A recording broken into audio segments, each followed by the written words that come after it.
Welcome to We've Got a Country to Save, brought to you by Freedom Chat. Freedom Chat has true end-to-end encryption, no storage of messages on the server, and no commercial use of user data. That way you can speak freely and message privately. Download the app today and subscribe to my Freedom Chat channel at Larry Elder for exclusive posts and never-before-seen content.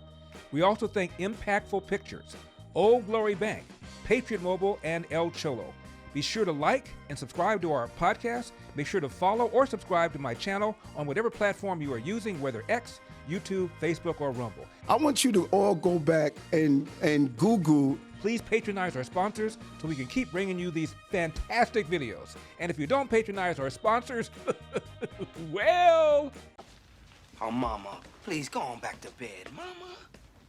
Oh, what kind of man stays out till 2:30 in the morning and comes back looking like a bruised turd? Mama, Don't you talk back. don't talk back to your mother. What'd I do? You got that slap because you with him. And I know you part of whatever badness he's into. Mama, enough. You got some explaining to do in the morning, Mr. Gentleman. Now you think on that. Oof. We know where you live.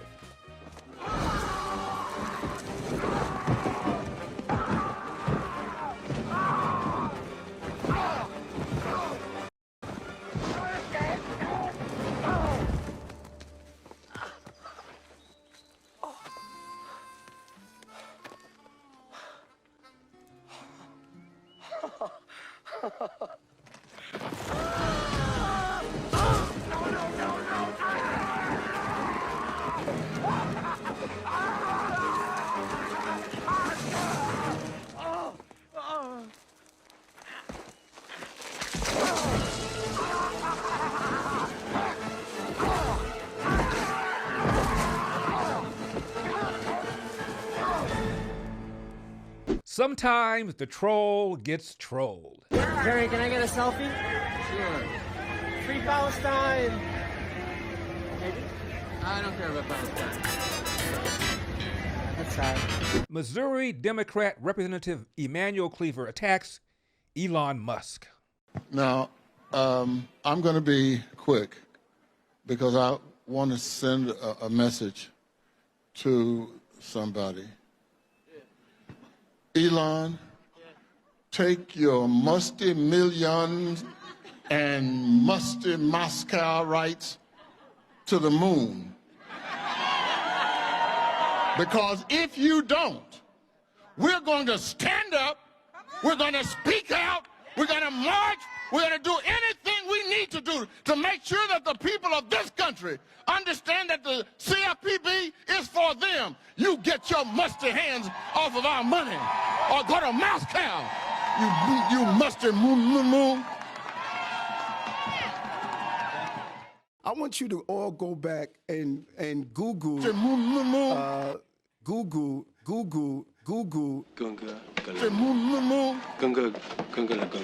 Google what they said. Goonie Google. What the f does Goonie Google mean, bud? I don't know what the f that is to this day. I thought I learned some new Spanish. I went up to my friend and said, hey, Sanchez, Goonie Google. And Sanchez said, get the f out of here.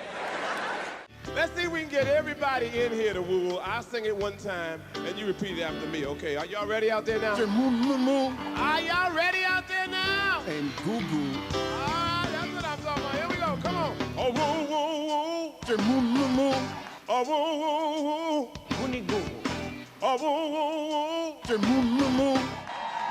You musty moon. Is the swamp finally getting drained? This is wild. The real estate market in Washington, D.C. and neighboring areas is exploding with new listings, meaning everybody is putting their house up for sale. And you might wonder, why is that? Well, people believe it's because 75,000 federal workers accepted President Trump's early buyout offer. After what Doge discovered the USAID was spending money on, That workforce is expected to go from 10,000 down to 300. Thus today, 1,300 federal employees that work for the CDC were laid off, and the IRS is expected to cut their workforce by 10%. And you also have the executive order that was signed to bring all federal employees to work back in the office. Currently in the Metro DC area, there are 5,581 homes for sale, and 2,183 of those were listed in the last month. This is the neighboring town of Arlington, Virginia. In the past 48 hours, look at all of the new listings. You can see them because they're tagged with that green coming soon sign.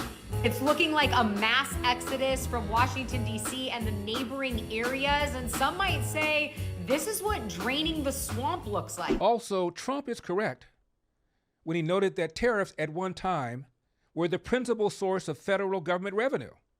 From the nation's founding until the Civil War, tariffs generated 90% of federal revenue, I kid you not. Even from the Civil War until 1913, when the Constitution was amended to provide an income tax, tariffs produced 50% of federal revenue. If government were reduced to the size intended by the Founding Fathers, tariffs could again replace the income tax as the primary source of federal government revenue. 14 is a lot for television, so I want to just go right down the list quickly and have you give me a thumbs up or thumbs down. Keep them or abolish them. Department of Agriculture. Abolish. Gone. Department of Commerce. Abolish. Gone. Department of Defense. Keep. Keep it. Department of Education. Abolish. Gone. Energy. Abolish. Housing. Except that energy ties in with the military. Well, then we shove it under defense. That's the little right. bit that handles the nuclear, right, that ought to go under plutonium defense. and so forth goes under defense, but we abolish the rest of it. Health and Human Services? There is room for some public health activities to prevent contagion, such a thing as, for example. So you'd keep the National Institutes of Health, say, and the Center for Disease Control down in Atlanta? No, not the National Institute. Oh, no? Those are mostly research agencies. No. That's a question of whether the government should be involved in financing research. And the answer is no. Well, that's a very complicated issue, and it's not an easy answer with respect to that. We'll eliminate half of the Department of Health and Human Services? Like that. Okay, one half. There we go. Housing and Urban Development? Out. Oh, didn't even pause over that one. Department of the Interior? Oh, well, but housing and urban development has done an enormous amount of harm. My God. If you think of the way in which they've destroyed parts of cities under the rubric of eliminating slums. Jack Kemp. You know, you remember, Martin Anderson wrote a book on the federal bulldozer, describing the effect of the urban development. There have been many more dwelling units torn down in the name of public housing than have been built. Jack Kemp has proposed selling to the current inhabitants of public housing their unit, their townhouse, their apartment, for $1 a piece, and just shifting the ownership to the people who live in. If you got rid of the Department of Housing and Urban Development, it would be worth doing that. All right, done. That's gone. Department of the Interior, your beloved National Park Service. Well, given the problem there is, you first have to sell off all the land that the government owns. But that's what you should do. But it could be done pretty quickly. It could be done. You should do that. There's no reason for government to own. The government now owns something like 1/3 of all the land in the country. And that's too much. Should go down to zero. Should go down to, well, not entirely zero. They ought to own the land on which government buildings are. Okay, terrific. Department of Justice. Oh, yes. Keep that one. Keep that one. Labor. No. Gone. State. Keep. Keep it. Transportation. Gone. Gone. The Treasury? You have to keep it to collect taxes. All right, collect taxes through the Treasury. Veterans Affairs? You can regard the Veteran Affairs as a way of paying essentially salaries for services of those who have been in the armed force. But you ought to be able to get rid of it. You should be able to pay it off. Pay it off. Pay off lump sums, perhaps. That's right. And just get rid of it. Okay, Milton Friedman, if you are made dictator for one day, the next day the American government... No, I don't want to be made dictator. You wouldn't? I don't believe in dictators. Okay. I believe we want to bring about change by the agreement of the citizens. I don't believe in arbitrary rule. Let me put it this way then. If we can't persuade the public that it's desirable to do these things, We have no right to impose them, even if we had the power to do it. All right. From 14 departments down to four, its basic 4.5, fundamental 4.5. functions. What are its fundamental functions? Preserve the peace, defend the country. All right. Provide a mechanism whereby individuals can adjudicate their disputes. That's the Justice Department.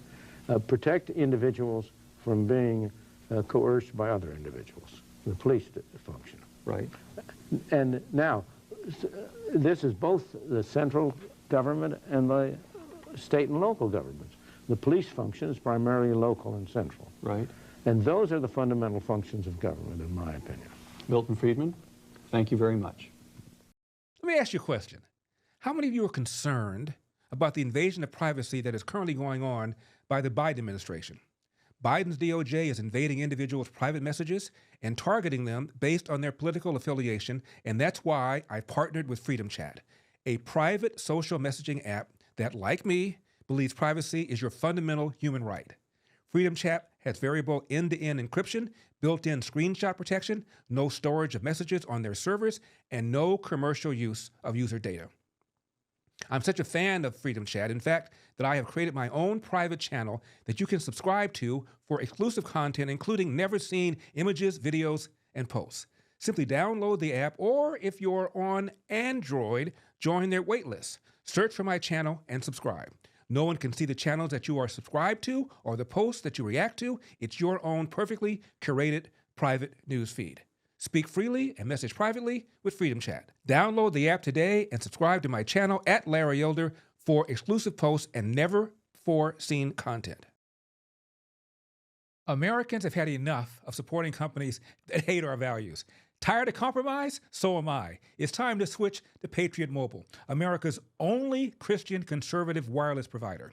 They are an example of putting the cause ahead of profits, and that's why I'm proud to partner with them. Patriot Mobile offers dependable nationwide coverage, giving you access to all 3 major networks, which means you get the same coverage you've been accustomed to without funding the left. When you switch over to Patriot Mobile, you're sending a message that you support the First Amendment, the Second Amendment, the sanctity of life, and our military vets and our first responder heroes. Their 100% U.S.-based customer service team makes it easy to switch, keep your number, keep your phone, or upgrade.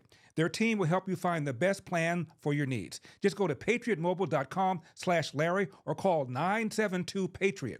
That's patriotmobile.com/Larry or call 972-PATRIOT. Get free activation when you use the offer code Larry. Join me and make that switch today. patriotmobile.com/Larry, patriotmobile.com/Larry or call 972-PATRIOT. Is The View's Sonny Hostin really blaming Trump for the recent plane crashes? Because I have been panicking over all this insanity with these planes. Yeah. You know, and there's all kinds of stuff going on. Like, so let's start with the string of mass firings by Elon Musk's Doge, has sparked a lot of chaos, confusion, and fear. Because Transportation Secretary Sean Duffy is defending the firing of 400 FAA workers. But former Secretary Pete Buttigieg slammed the firings of employees who control communications, radio, computer systems, all given all the confusion. So is this really the time to be laying off folks? And who is exactly getting laid off? Well, they're seeming to be laying off probationary workers. When you work for the Department of Justice or work for the government, sometimes you have a 2-year probationary period. Sometimes you have a 1-year or 3-year. So these are people that are in their probationary periods and they're not protected yet. And so they're just kind of getting rid of them willy-nilly. The other thing that they're doing is the union spokesperson said that the people that have been affected are maintenance mechanics, aeronautical information specialists, environmental protection specialists, aviation safety assistants, and management and program assistants. And I just want to call back to what Pete Buttigieg tweeted. He said, "We put safety first, drove down close calls, grew traffic control, and had 0 commercial airline crash fatalities out of millions of flights on our watch." President Trump now oversees the military and the FAA. One of his first acts was to fire and suspend some of the key personnel who helped keep our skies safe. The Secretary of Transportation, Sean Duffy, posted the following on X, quote, "Here's the truth. The FAA alone has a staggering 45,000 employees. Less than 400 were let go, and they were all probationary, meaning they had been hired less than a year ago. 0 air traffic controllers and 0 critical safety personnel were let go. Not to mention that over 90% of the workforce under Mayor Pete's leadership were working from home, end of quote. Everything, drop it. Come on. Don't take your video. Take that phone away. No. Holy. Now, this view's co-panelists would beg to differ from Ms. Hostin. I do think it's a valid point, but I want to be very clear. There is no evidence that the D.C. tragic plane crash had anything to do with these firings. And then this most recent one in Toronto, it was because of landing on a Canadian airway, and it was related to the landing. It was not, there is yet at this time no evidence it's related to the layoffs. Do these cuts affect you? The cuts do not affect us, Gail. I've been in close communication with the Secretary of Transportation. I understand that the cuts at this time are something that are raising questions, but the reality is there's over 50,000 people that work at the FAA, and the cuts, I understand, were 300 people, and they were in non-critical safety functions. The Trump administration has committed to investing deeply in terms of improving the overall technologies that are used in the air traffic control systems and modernizing the skies. They've committed to hiring additional controllers and investigators and safety investigators. So, no, I'm not concerned with that at all. Never mind. This guy begs to differ. How do you feel about the end of the DEI era? A little sad, I guess you could say, because I thought we were pushing forward, being forward-thinking. I hope that we can do better than this. Do you think DEI initiatives are good things in industries like aviation, military, firefighting? I believe so, yeah. And why do you think that? I don't know. Like, I just think it... Nah, I'm not sure. I just think it would be better if that we were forward-thinking. I'm old enough to remember when Democrats attacked waste, fraud, and abuse. This report tells us how to cut waste, cut red tape, streamline the bureaucracy, change procurement rules, change the personnel rules, and create a government that works better and costs less. By paying for these plans first with cuts in government waste and efficiency, second with cuts, not gimmicks, in government spending. We'll prove that we can spend the money we have in an appropriate way and stop wasting so much of it. But over the next several months, we will be looking at every other agency and program, asking the direct question, do we really need this agency? Do we really need this program? 20 years into a period in our history where most American wage earners are working longer work weeks for stagnant wages. It is outrageous for the government to have rules and regulations which take those people's money from them and spend it on things that cannot be justified. One of the commitments that I made to the American people was that we would do a better job here in Washington in rooting out wasteful spending. Now, I've known Stephen Miller, Trump's top policy advisor, since he was in high school. Poor CNN. I understand that even a temporary interruption in federal employment is a great crisis and catastrophe for you and for CNN. What the American people see is a government that is finally delivering a promise of accountability under President Trump. You want to have a conversation about transparency. Let me ask you a question. Do you have any idea where the $22 billion that the Department of Health and Human Services provided to illegal aliens under Joe Biden is right now? $22 billion with a B. That's enough to provide a free house to every homeless veteran in America. Where's the $22 billion? I don't know. You don't know. Nobody knows. Joe Biden just spent it, and now it's gone. Transparency begins with having an accounting of where every federal dollar is spent. And God bless President Trump for leading this effort. Hammer time. You mentioned yesterday, and you mentioned again here, illegal immigrants who are getting child tax credits. Are you looking for that information in the IRS data? Anytime a crime is committed, of course there should be an investigation. Is it your position that if somebody who is Stephen, here are you looking for that is stealing information in the taxpayer IRS dollars? data? the federal government will find every illegal alien who is stealing American taxpayer dollars. And that is what Americans expect to happen. Will you find that in the IRS I don't data even and fathom share the that with premise law of your enforcement? question. It's a simple question. Will you Anyone find that who is- information in the IRS data and share that with law enforcement? If IRS investigators find illegal aliens stealing taxpayer money, of course they'll be referred to ICE. Of course they'll be referred to Homeland Security investigations. Of course it will be. Surely your position is not that we should let illegal aliens steal taxpayer dollars. Again, you want to talk about something to be upset about, that's it. What do you think? The millions of illegal aliens who've also stolen Social Security.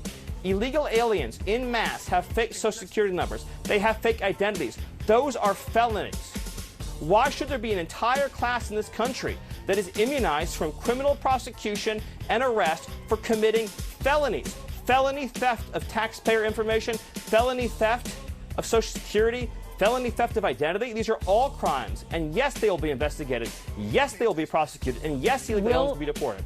And you know what happens when those deportations occur? Just very quickly, is that Americans will get jobs, Americans will get benefits, Americans will get houses. Stephen, if they got a credit, a child tax credit, and they will be referred, you're saying, to ICE for that, and you would expect deported for that. Is that the position of the administration? If it is found that a crime has been committed, they'll be referred. If it justifies a prosecution, they'll be prosecuted. If it justifies a deportation, they will be deported. This will be based on existing IRS protocols and procedures for criminal investigation and fraud. All right, the difference is that no one is given immunity anymore. No one is given permission to break the law anymore. Because this is not a country, this is not a sovereign territory. If illegal aliens can freely steal billions, with a B, billions of taxpayer dollars. And I would have to imagine that CNN, which is endlessly talked about the importance of democracy and the rule of law, would say that no class in this country should be above the law, least of all illegal aliens who've trespassed on our territory. No, Stephen, I'm just asking, I wanted to get your position on some things. We're not taking a position here. We wanted to get some answers to some questions. There are so many questions that need to be answered. It doesn't sound Stephen to me Miller, like you are, in thank fact, indifferent or unbiased on these questions, but thank you. What can I say? Mamba out. You mustard moo. You see, here's the problem Democrats are facing. What Trump is doing is popular. The things he's doing have broad public support. As ABC's Jonathan Karl informed House Democrat leader Hakeem Jeffries. It's not an administration that is committed to the safety of the American people. They continue to undermine it and flood the zone with chaos. More broadly, we're in 4 weeks in this second Trump administration. What of all of that we've seen play out over these 4 weeks most concerns you? Well, Donald Trump and Republicans consistently promised that they were going to lower the high cost of living, and they've done the exact opposite. They've shown no interest in lowering costs in the United States of America, which are too high. Housing costs are too high. Grocery costs are too high. Child care costs are too high. Utility costs are too high. The cost of living is too high in the United States of America. This country is too expensive, but they've broken their promise. They have no interest in improving the quality of life of hardworking American taxpayers. Instead, what they're trying to do, while they distract the American people, is to jam the GOP tax scam down the throats of people all across this country, all in service of massive tax cuts for their billionaire donors and wealthy corporations. It's a toxic bait and switch that is underway, and we will continue to push back forcefully. But Donald Trump's favorability rating is actually higher than it ever was the first time around. Let me ask you, a recent poll by Marquette looked at several of the things that he has done or says that he is going to do, and 63% favor federal government's recognition of only two sexes, 60% favor deporting immigrants who entered the United States illegally, 60% favor expanding oil and gas production, 59% favor declaring an emergency at the southern border. Is there anything you are seeing that Trump is doing that you are in favor of, that you think is the right thing? Let me say, as it relates to all of those issues, we're just at the beginning. And the core promise that Donald Trump made is that he's going to lower costs for everyday Americans. In fact, we were told that grocery prices would go down on day one, on January 20th. Costs aren't lower. In fact, costs are increasing. The price of eggs is skyrocketing out of control. Inflation is on the way up. That was the core promise that's been broken. With respect to immigration, listen, we have to secure the border. We have a broken immigration system, and we need to fix it in a comprehensive and bipartisan way. Well, it's early. That's the best response he's got. The man looked like he wanted to be somewhere else. Want to get away? And this CNN analyst admits that Trump has changed the electorate in favor of, wait for it, the Republican Party. Donald Trump and the Republican Party has changed the electorate. What do I mean by that? Well, let's take a look at party identification, Democrats versus Republicans. You go back to 2017, 5 points more of the electorate was Democrats than Republicans. You go to 2021 when Joe Biden was starting out, look at that. 6 points more of the electorate was Democrats than Republicans. But look at what's happened in February of 2025. Look at this. Republicans, there are more Republicans in the electorate than there are Democrats. Republican +2. So Donald Trump and the Republicans have remade the electorate. They've turned some people over from being Democrats or independents to become Republicans. New folks have entered the electorate who are more Republican leaning. And so when you combine that with the fact that Republicans are really, really behind Donald Trump, all of a sudden you get a winning recipe whereby you break the normal rules of politics and give Donald Trump that positive net approval rating when he had pretty much a consistently negative one in term number one. As I said at the beginning, he's copying Frank Sinatra, doing it my way.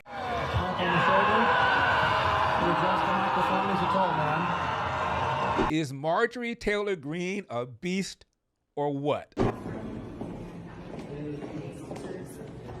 Come to the Capitol or doing tours or doing meetings here. Is this all you really talking about is the J6ers that have been pardoned?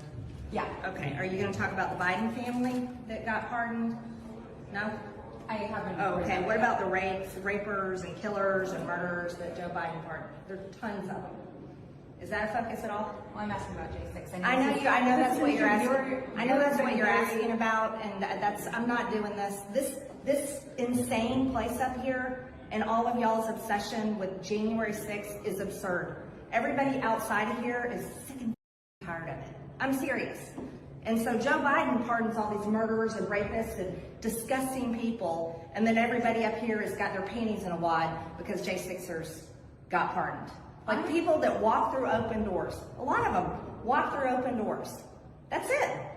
But everybody here is like, J6. Seriously. But you've been so outspoken on this issue. Yes, I have. And they're pardoned. And thank God, I hope they go live their lives and can reassemble something back together because they have suffered enough. Go do a story on all the Antifa BLM people that never served time. Over 95% of them. Seriously. Think about that.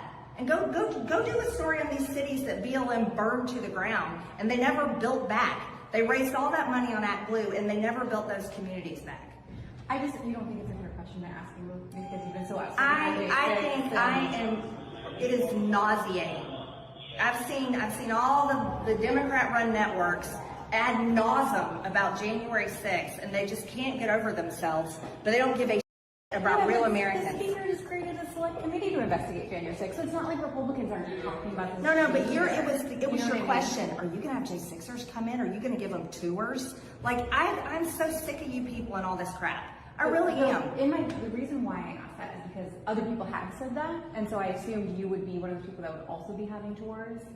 Just because I know you're close to some of the people. Because you're assuming. You know, the problem is you people never gave me a fair shot to begin with, and all these assumptions and all these headlines and all these lies. So you came in asking me, why don't you do a story on what people care about? People care about the border, the economy, energy. They're sick and tired of the foreign wars. They're tired of the hypocrisy up here, and they hate the media right now. They do, I'm serious. You guys have created a situation where you're not trusted and people are sick of y'all. And it's sad. I'm serious, it's sad. Well, so no, I'm not answering this question because I'm not going down this stupid thing of Marjorie Taylor Greene. We need DEI and identity politics because, well, white people. Republican primary, I beat out 9 white guys. In the general election, I beat out a white guy by 30 points. And it's a white majority district. Mm-hmm. And they voted for me overwhelmingly. And why? Because I was the best candidate. Mm-hmm. That's it. That's literally what our party is. I get to wake up every day and live Martin Luther King's dream. I'm literally being judged by the content of my character, not by the color of my skin. So people like me come around and we look around, I'm just like, actually, I'm just here because I just want a better America. I don't even view myself as Black or African American. First of all, I'm an American. I'm a combat veteran. I am a father. I am a West Point graduate. I'm an Ivy League graduate. And we can go all the way down the line before I get to Black guy. I'm a cool guy. I try to be, right? I'm all these things. And I like the idea of our party not playing identity politics anymore. And then realizing that you see people like me, you see people like Byron Donalds, you see people like Senator Scott. We are all winning in white majority areas, by the way, people. So you can't call us racist anymore. Then what happened? I looked out the window and saw a man run down the block. Can you describe him? Well, he was, Yeah? he was... Black? He happened to be black. I'm sorry. It doesn't mean anything. Of course not. It could have been anybody. It just so happened that in this particular case, he was black. Next time he'll be white. Maybe Chinese. What was he wearing? Blue jogging suit. Can you tell me anything else? What kind of hair? Hair? Well, he had an Afro? right. Well, you can say that. You can? I thought so, but I wasn't sure. Located in the heart of Sugar House, Salt Lake City, Utah, family-owned El Cholo is a vibrant Mexican restaurant offering a unique dining experience across 2 stylish levels. With a beautiful bar, chic design, and stunning views of the Wasatch Mountains, it's the perfect spot for both casual meals and special occasions. El Cholo can host up to 250 people, making it an ideal venue for events like weddings, parties, or corporate gatherings. Whether you're enjoying authentic Mexican dishes or sipping cocktails like our signature margarita, the restaurant's warm ambiance and prime location attract a diverse crowd, including the University of Utah students who love the flavorful dishes and wonderful, lively atmosphere. El Cholo is a favorite gathering spot for locals and visitors alike. 2166 South 900th East, Salt Lake City, Utah, 84106, phone number 385-426-2166. Other locations in Los Angeles, Santa Monica, downtown LA, Anaheim Hills, Corona del Mar, and La Habra. elcholo.com, that's elcholo.com. And for the rest of February, at the Salt Lake City location only, but for all of February at all El Cholo locations, mention Larry Elder sent me and you get 10% off your check minus alcohol. Why isn't your bank asking what's in your heart? When big banks cancel your account because they don't like your politics, or they share your transaction data with the government, it's no wonder they don't ask what's in your heart. That's not what they care about. Old Glory Bank is different. We're the pro-America online bank that protects your privacy, security, and liberty. Started by Dr. Ben Carson, Larry Elder, and John Rich, we proudly serve customers in all 50 states. Open your account in minutes at oldglorybank.com. We stand with you. Vice President Vance gave a speech in Europe at the Munich Security Conference and blasted Europe for retreating from the values of free speech. The threat that I worry the most about vis-a-vis Europe is not Russia, it's not China, it's not any other external actor. And what I worry about is the threat from within, the retreat of Europe from some of its most fundamental values, values shared with the United States of America. In Britain and across Europe, free speech, I fear, is in retreat. In Washington, there is a new sheriff in town, and under Donald Trump's leadership, we may disagree with your views, but we will fight to defend your right to offer it in the public square, agree or disagree. Now, the good news is that I happen to think your democracies are substantially less brittle than many people apparently fear. And I really do believe that allowing our citizens to speak their mind will make them stronger still. And trust me, I say this with all humor, If American democracy can survive 10 years of Greta Thunberg scolding, you guys can survive a few months of Elon Musk. This brings us to Germany. Victor Davis Hansen says Germany is on a slow motion suicide. Germany, for example, has been systematically shutting down its nuclear plants and for a while its natural gas electrical generation plants. But the net result of all of this deliberate turn to wind and solar at the expense of fossil fuels and nuclear is that it costs about 4 times more to use electricity in Germany than it does on average throughout the United States. That's not the only problem. Germany represents the powerhouse traditionally of the European economy and even culture, and it's starting to implode.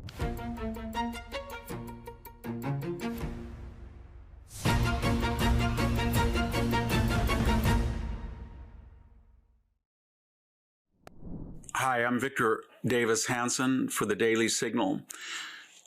Today I'd like to talk about the crisis facing Europe, specifically its self-implosion across the spectrum: energy, population, fertility, defense. Germany, for example, has been systematically shutting down its nuclear plants and for a while its natural gas electrical generation plants. It's relying, believe it or not, more on oil and coal. But the net result of all of this deliberate turn to wind and solar at the expense of fossil fuels and nuclear is that it costs about 4 times more to use electricity in Germany than it does on average throughout the United States. That's not the only problem. Germany is deindustrializing, and by that I mean it's losing about 200,000 jobs in its auto industry due to these high energy prices and regulations. Its green mandates, especially electric vehicle mandates, have revolutionized the car industry in the sense that they're not selling abroad as they did in the past. In addition to that, Germany's disarmed. They only have about 125 attack aircraft. They have very few armored vehicles. Their active military is only about 180,000 soldiers.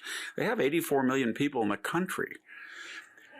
The fertility rate is getting very close to 1.4. I know we have problems here in the United States at 1.6, but 1.4.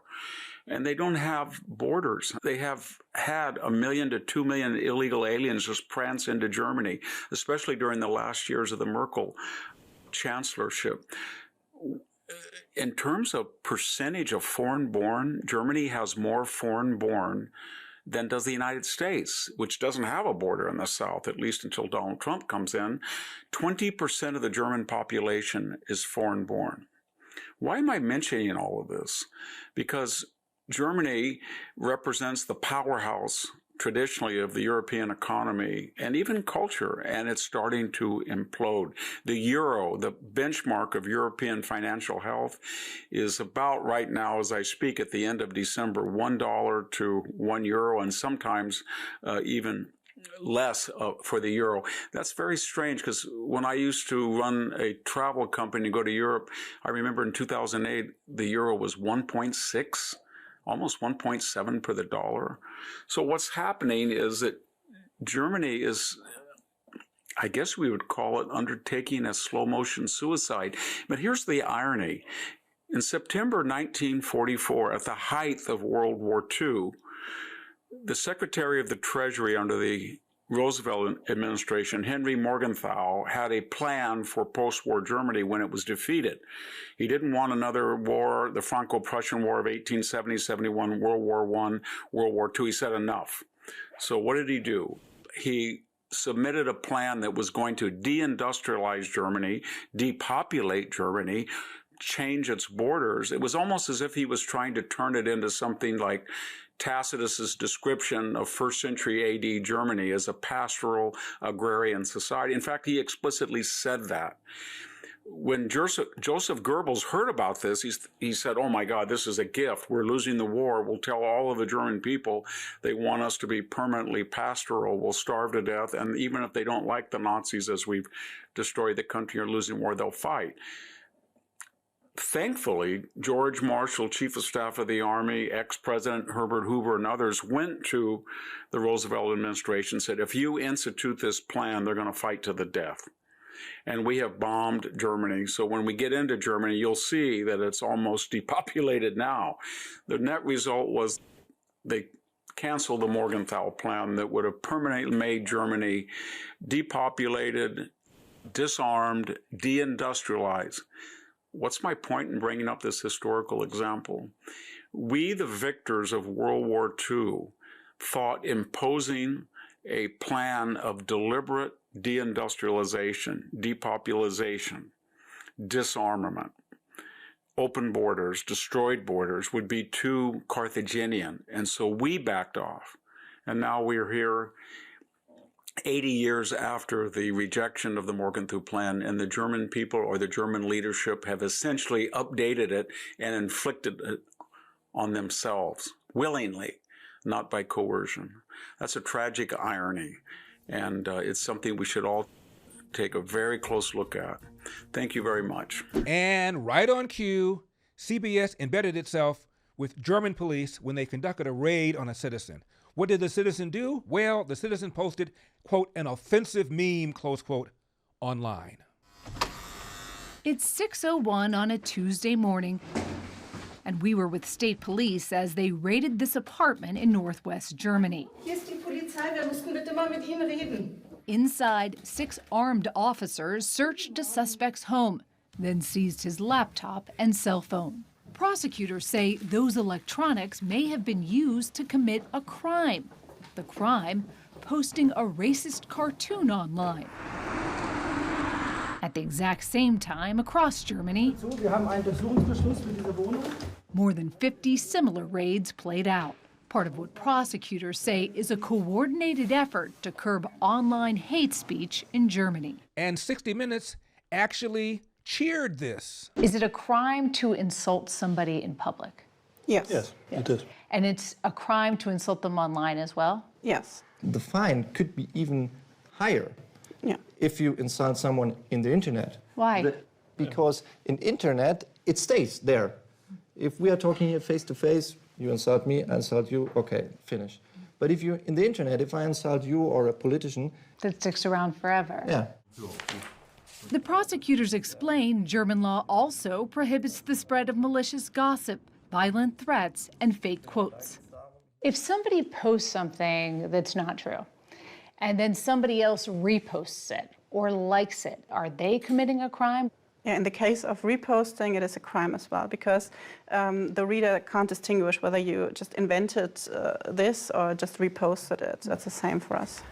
The punishment for breaking hate speech laws can include jail time for repeat offenders. And did CBS's Margaret Brenner really tell Secretary of State Marco Rubio that the Holocaust occurred because free speech was weaponized? Well, he was standing in a country where free speech was weaponized to conduct a genocide. And he met with the head of a political party that has far-right views and some historic ties to extreme groups. The context of that was changing the tone of it. And you know that the censorship was specifically about the right. No, I have to disagree with you. Free speech was not used to conduct a genocide. The genocide was conducted by an authoritarian Nazi regime that happened to also be genocidal because they hated Jews and they hated minorities and they hated those that they had a list of people they hated, but primarily the Jews. There was no free speech in Nazi Germany. There was none. There was also no opposition in Nazi Germany. They were a sole and only party that governed that country. So that's not an accurate reflection of history. I also think it's wrong. Again, I go back to the point of his speech. Okay, the point of his speech was basically that there is an erosion in free speech and intolerance for opposing points of view within Europe, and that's of concern because that is eroding. That's not an erosion of your military capabilities. That's not an erosion of your economic standing. That's an erosion of the actual values that bind us together in this transatlantic union that everybody talks about. And I think allies and friends and partners that have worked together now for 80 years should be able to speak frankly to one another in open forums. Without being offended, insulted, or upset. Now get this, since Trump was in office, according to the Media Research Center, 90% of the news from ABC, NBC, and CBS has been negative towards Trump. What do you think would have happened to the German media if during the Fuhrer's reign, 90% of the German media attacked him? Are you kidding?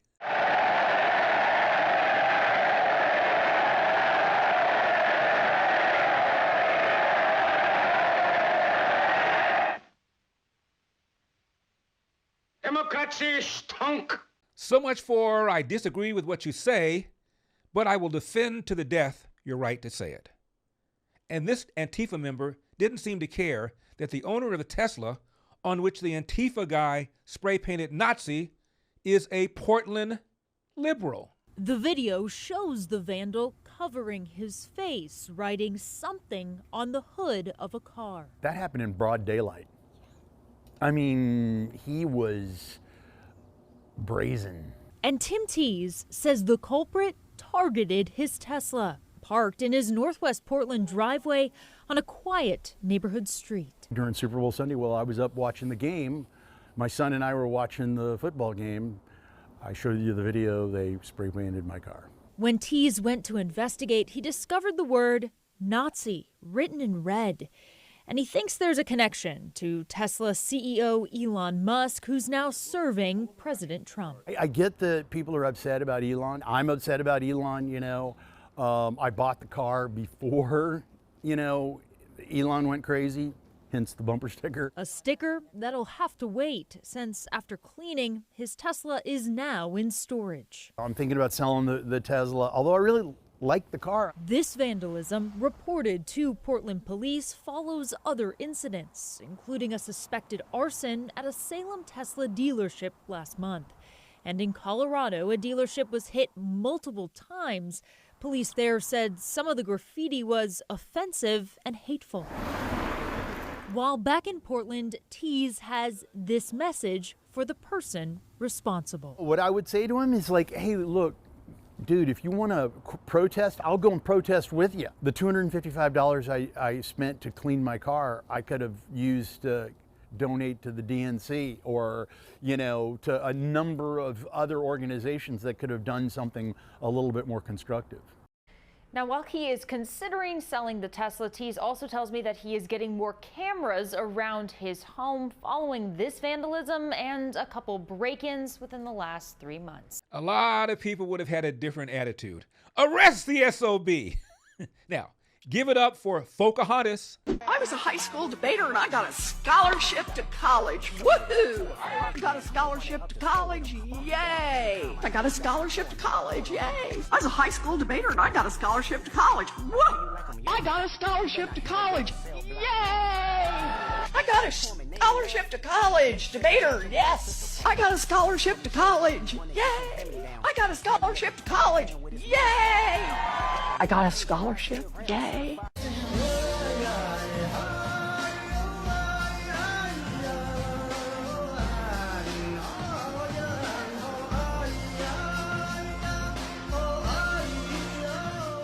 Speaking of idiots, I have no idea what this alleged comedian Trevor Noah just said. Maybe you can figure it out. I found myself wondering, and this applies to America, and then maybe it'll go to other places in a different way because Finland ties in. Do you think that integration was the right move? Like, and now I'm separating two things because I know in America people are like, well, of course, I mean, there was racism and there was segregation, and I go, yeah, no, I'm separating them. Let's separate someone being oppressed and someone not being able to get a job and someone not being able to get a bank loan. Let's take all of those, the negative things away, because I'll put myself out personally and say, I think whether we're talking about gifted kids who are anomalous, let's say, to the norm, whether we are talking about, and I mean anything that does not fit into a category, I think part of the reason Finland is able to do it is because, have you been to Finland? It's very homogeneous. I've been to Finland. You know who's in Finland? Finnish people. That's it. That's it. And because they're all Finnish, there's an idea of like, no, we all head in the same direction. We all know what our actions mean. And that's a really powerful thing I've learned in communicating with other people. When I'm in a room with anyone where we start to tie together multiple things. So Mhm. if I'm in a room with Black people, Mhm. already there's like an implicit trust because we know what certain actions, words, Mhm. and, Yeah. and vibes mean. Mhm. And then you're in a room with another African. Already. This person. Now, even if you shout at me, I know what your shout means. The same way an Mhm. Italian knows what an Italian shout means. Yeah. Right? I know I'm prefacing it with a lot because Yes. it's a loaded Mhm. question. Yes. But I would love to know if you think integration was the right solution, maybe, Mhm. Mhm. on the other side of, Mhm. what Yeah. America, of civil rights. Yeah. No, I don't. And I don't think it's actually that controversial when if you understand that segregation and integration weren't the only options. Like those are within those two options, it may seem like integration is the more progressive. Like, of course, we don't want segregation. But again, when you're being integrated into institutions, into a culture that's a supremacist culture, that's a culture that feeds off of hierarchy, that feeds off of insecurity, anxiety, why are we being integrated into that? And so part of it is to question what we're being invited into. So nations like Finland are better off than America, which allow people to, immigrate? Can you imagine if Donald Trump said that? Hey, Trevor Noah, let's hear it for apartheid. Let's hear it for Jim Crow. You can never whip these birds if you don't keep you and them separate. You've got to keep the white and the black separate. Larry Elder here. For the past 18 months, I've been working with Impactful Pictures on an investigative documentary project called Electric Vehicles, the Good, the Bad, and the Ugly, which digs deeply into the multifaceted revolution of electric vehicles, shedding light on not just the environmental promises, but also the challenges and the potential pitfalls of this rapidly growing industry. Now, this all started when I began hearing this business about net zero emissions and that gas-powered cars are a threat to the planet and that there's this big push for electric vehicles. I felt conflicted. I love my gas-powered car, but I don't like being told what to do. And I don't want the planet to be damaged. Now, I've been in talk radio for about 30 years, been in TV for about 40. I ran for office, I ran for governor, I ran for president. I'm a best-selling author and a New York Times bestseller. I've always been a truth seeker. So I decided to go on an investigative journey to find out the answer to the following question. Are electric vehicles really better for the planet than gas-powered cars? Now, many governments around the world have signed up for what's called a net zero emission pledge. But a majority of Americans, over 90%, are still driving gas-powered cars, and they are facing the tough choice of whether to switch to an EV or not. We need to get to the truth about EVs. Our team traveled all around the country and talked to many experts and scientists in the fields of cars, the environment, mining, national security, etc.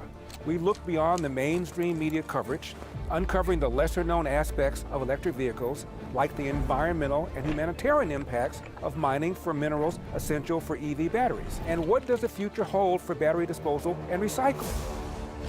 We also don't shy away from controversial topics, like the geopolitical tensions that arise from China's dominance in the EV industry and the mining industry, and the potential vulnerabilities of EVs which could be prone to cyber attacks and excessive government control. This award-winning team of producer and director and crew at Impactful Pictures have done, in my opinion, an amazing job to uncover the truth. Impactful Pictures is an independent, non-profit film production company dedicated to creating family-friendly stories that entertain and inspire meaningful change for humanity. This is also an important documentary that needs to be seen by all Americans. And for production, we've done it all completely bootstrapped, having never taken one dime of outside funding to complete the project. Now, we need your help to raise money for marketing and promotion, enabling us to bring the truth about EVs to as many Americans as possible and help them make informed decisions on electric vehicles. This documentary is not just about cars, it's about the way we choose to shape our future. So visit our website, larryevfilm.com/join us to learn more and help spread the word about this film. Join us to become part of the truth-seeking movement and bring the truth to light. Thank you for all your support.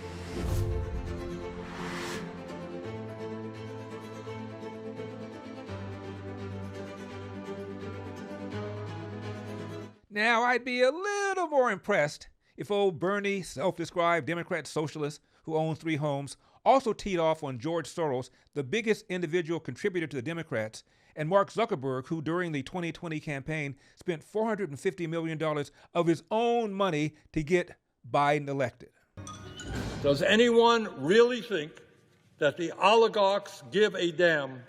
Trust me, they don't. Where did this sudden aversion to billionaires being involved in government come from? Zuckerberg spent $400 million of his own money in the 2020 election, making sure to gin up the Democrat turnout. One of the largest, richest persons in Mexico owns the largest part of the New York Times. Jeff Bezos has backed them. George Soros' money, of course, has backed all sorts of causes. They had no problem with billionaires being involved in these activities, but all of a sudden, Elon Musk is a bad guy. Again, it's just hypocrisy on the part of the Democrats. But why is anybody surprised? Finally, the latest episode of The New Norm, brought to you by mypillow.com/norm. Use promo code NORM for amazing offers or call 800-961-9082. Now, border czar Tom Homan says if you're in the country illegally, you are on the table. And apparently this young lady agrees. I'm calling Trump on you, you illegal mother. Some people never grow up. Checking out today? Yeah, thank you. Room 207. How'd you enjoy your stay with us? Yeah, it was very nice. Thanks. Okay. There's a room service, a minibar, 3 phone calls, and 2 in-room movies. Now, is that on your visa? Yeah, thank you. That'd be great. No, hang on. 2 movies? We only watched 1 movie. It's okay. Just put it on the card. We're not paying for a movie we didn't watch. I can assure you, madam, both movies were ordered by your room. Honey, no need to cause a scene. Yeah. What were the movies? Harry Potter 5, The Order of the Phoenix, and Sorority Sluts 4. I got it when you were in your meeting. I don't believe this. It appears that my husband likes to watch children's movies about wizards and magic owls whenever I turn my back. Harry Potter? How old are you? You're sick. I call this... Missed it by that much. Can I make a little toast? Can we get a little toast? Can I get a amen? Can I get a hell yeah? Can I get a Holy Ghost? Let me see your feet. Somebody say you alive. Give me that down, I wanna be a freak. Oh, catch me if you want. I don't think you understand where we're going.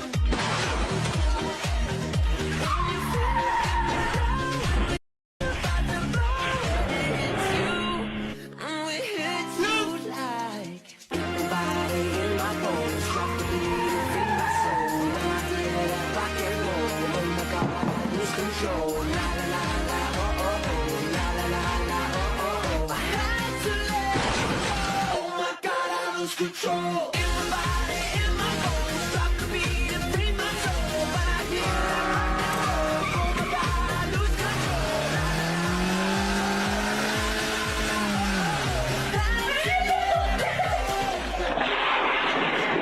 Like a shot to the face. Now you got a little taste. Baby, never give up. Get up, stand up, shake your butt to the base. When you break it down, the good love. Everybody just stop. Bring it back around. If you can, I don't think you understand where we're going.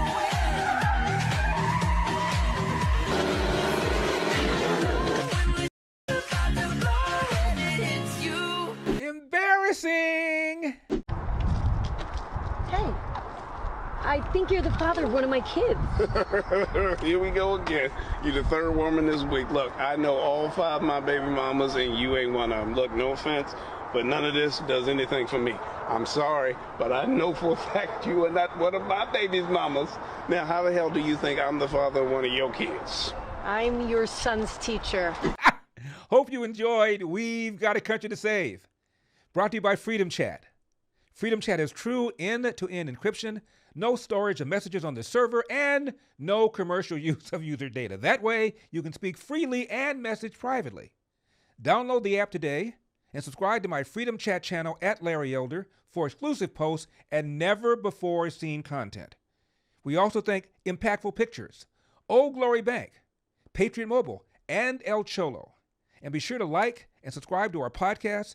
Make sure to follow or subscribe to my channel on whatever platform you are using, whether X, YouTube, Facebook, or Rumble. Please patronize our sponsors so we can keep bringing you these wonderful videos. And remember, we've got a country to save. But Americans are not struggling. You know, this is the worst platform. Who put this stage up here? This is the worst. The frickin' place is falling down. I notice it keeps tilting further left.